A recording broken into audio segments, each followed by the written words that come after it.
내가 형제에게 구워주거든 이자를 받지 말지니 곧 돈의 이자, 식물의 이자, 이자를 낼 만한 모든 것의 이자를 받지 말 것이라. 타고니긴에게 내가 구워주면 이자를 받아도 되거니와 내 형제에게 구워주거든 이자를 받지 말라.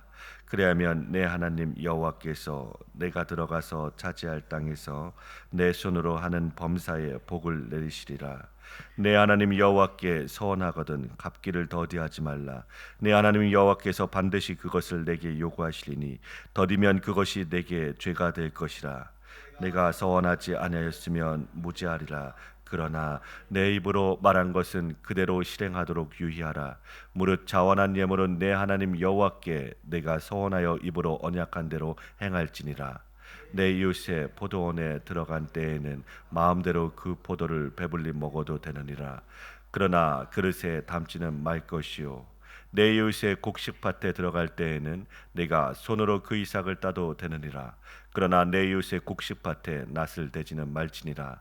사람이 아내를 맞이하여 데려온 후에 그에게 수치되는 일이 있음을 발견하고 그를 기뻐하지 아니하면 이혼 증서를 써서 그의 손에 주고 그를 자기 집에서 내보낼 것이요 그 여자는 그의 집에서 나가서 다른 사람의 아내가 되려니와 그의 둘째 남편도 그를 미워하여 이혼 증서를 써서 그의 손에 주고 그를 자기 집에서 내보냈거나 또는 그를 아내로 맞이한 둘째 남편이 죽었다 하자 그 여자는 이미 몸을 더럽혔은즉 그를 내보낸 전 남편이 그를 다시 아내로 맞이하지 말지니 이 일은 여호와 앞에 가증한 것이라. 너는 내 하나님 여호와께서 내게 기업으로 주시는 땅을 범죄하게 하지 말지니라. 사람이 새로이 아내를 맞이하였으면 그를 군대로 내보내지 말 것이요 아무 직무도 그에게 맡기지 말 것이며 그는 1년 동안 한가하게 집에 있으면서 그가 맞이한 아내를 즐겁게 할지니라. 사람이 맷돌이나 그 윗짝을 전당 잡지 말지니 이는 그 생명을 전당 잡음이니라. 사람이 자기 형제 곧 이스라엘 자손 중 한 사람을 유인하여 종으로 삼거나 판 것이 발견되면 그 유인한 자를 죽일지니 이같이 하여 너희 중에서 악을 제할지니라. 너는 나병에 대하여 삼가서 레위 사람 제사장들이 너희에게 가르치는 대로 내가 힘써 다 지켜 행하되 너희는 내가 그들에게 명령한 대로 지켜 행하라. 너희는 애굽에서 나오는 길에서 내 하나님 여호와께서 미리암에게 행하신 일을 기억할지니라. 아멘. 오늘 말씀 19절부터 20절에서는 이자를 받지 말라는 말씀으로 시작하십니다. 이스라엘 백성들은 애굽에서 종살이를 하던 자들이었습니다. 그러므로 자기 소유라는 것이 별로 없는 하향 평준화가 되어 있었습니다. 그런데 앞으로 들어가서 살게 될 가나안 땅은 빈익빈 부익부가 심화되어 있는 땅이라는 것이지요. 그것에서는 이자가 아주 높다고 합니다.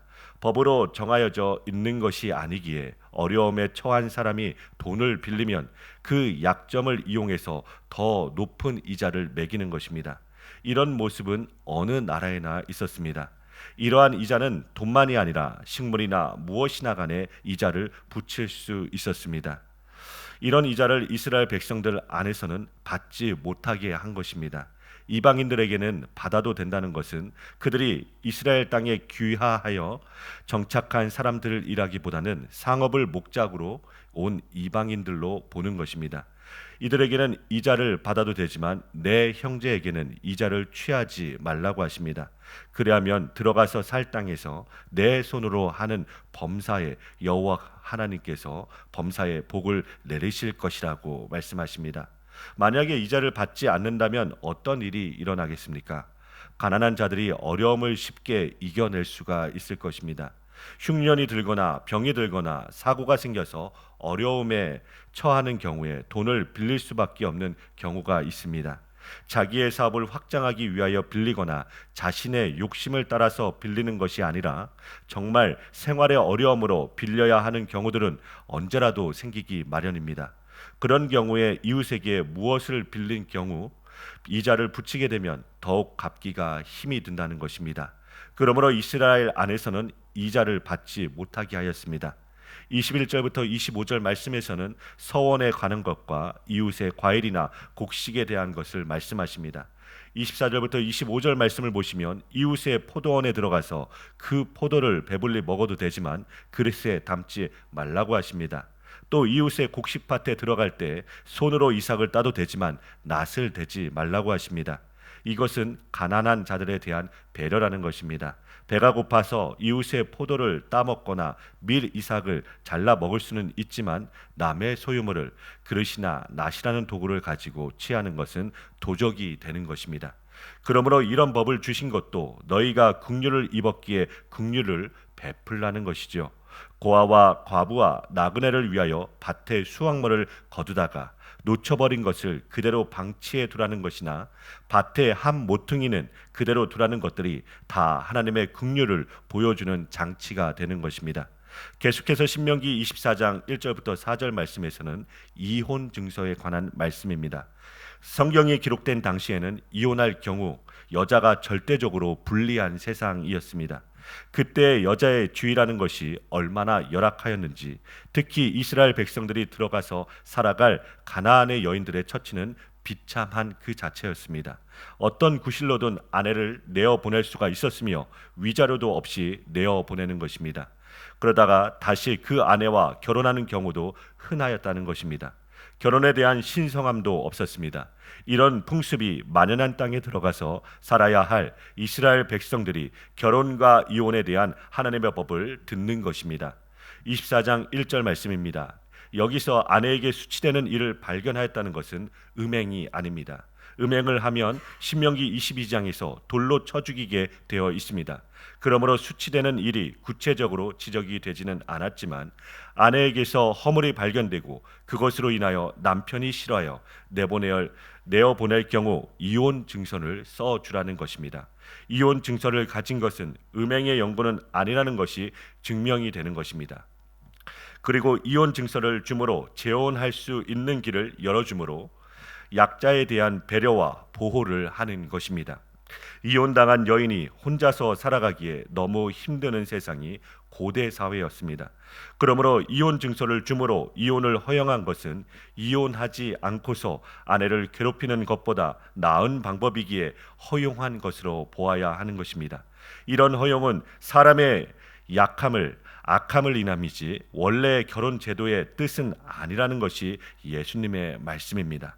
신명기 24장 2절부터 4절 말씀을 보시면 수치스러운 일을 발견되어 남편에게 이혼 증서를 받아서 나간 여인이 다른 남자와 결혼하였다가 그 남자에게도 버림을 받거나 또는 그 남편이 죽었을 경우에 본 남편이 그 아내를 다시 맞이하지 못하게 합니다. 이미 그 여인이 몸을 더럽혔기에 본 남편의 아내가 되지 못한다고 하는 것입니다. 이것은 가증한 것이고 그 주시는 기업을 범죄하게 하는 것이라고 합니다. 그런데 아내된 이스라엘은 남편된 여호와 하나님 앞에 수치스러운 것이 발견된 정도가 아니라 늘 음행을 저지르는 것입니다. 그렇다면 마땅히 버림을 받아야 하는 것입니다. 그런데도 이러한 음행이 여인 이스라엘을 다시 하나님께서 받아주셨습니다. 신명기 24장 5절부터 9절에서는 다른 규례들도 말씀하십니다. 5절 말씀에서는 새롭게 결혼한 사람은 1년 동안 군대든지 아무 직무를 맡기지 말라고 하시며 그의 아내를 즐겁게 하라는 것입니다. 나라가 위기에 처하였다고 사람이 부족하다고 아무나 군대에 데려가지 못하게 하는 것은 전쟁의 승리가 사람의 수나 마병의 힘에 있는 것이 아니라 여호와께 달려 있음을 알아야 하는 것입니다. 전쟁에 나가지 않아도 될 사람들에 대하여는 신명기 20장에 기록되어 있습니다. 신명기 20장에서는 약혼을 말하고 있는데 우리 오늘 말씀에서는 결혼한 지 1년이 되지 아니한 사람을 말씀하고 계십니다. 이것도 여성에 대한 배려라는 것입니다.